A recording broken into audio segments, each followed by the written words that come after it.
Hello friends, అందరికీ నమస్కారం. ముందుగా అందరికీ మహాశివరాత్రి శుభాకాంక్షలు.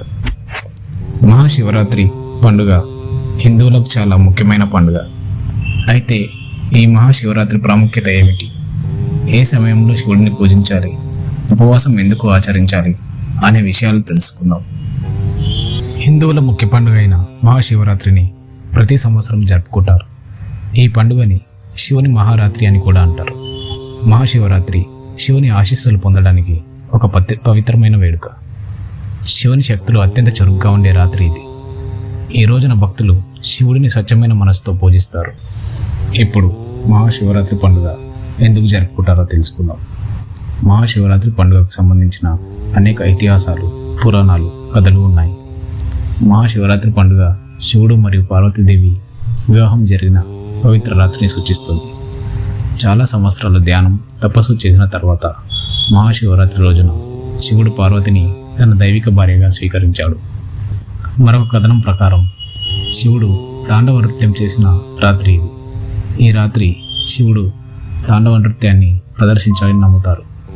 అందువల్ల భక్తులు రాత్రంతా ప్రార్థనలు, పూజలు, మంత్రాలు జపిస్తూ శివుడిని పూజిస్తారు.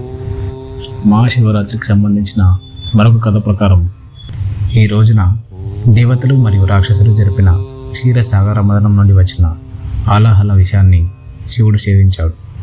ఈ విషయం మొత్తం విశ్వాన్ని నాశనం చేసేంత శక్తి కలిగి ఉంటుంది. శివుడు ఆ విషయాన్ని స్వయంగా సేవించి విశ్వాన్ని రక్షించాడని, అందుకే శివుణ్ణి నీలకంఠేశ్వరుడని పిలుస్తారు. మహాశివరాత్రి పూజా విధానం.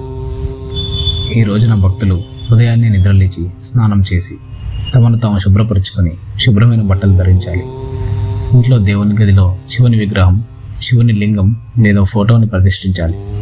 శివుని లింగానికి తేనె, పాలు, నీళ్లు, తమలపాకులు నైవేద్యం పెట్టాలి.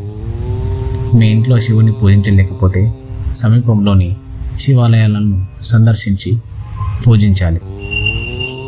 ఈరోజు శివనామ, శివస్తోత్ర, ఓం నమః శివ మంత్రాలను పఠించాలి.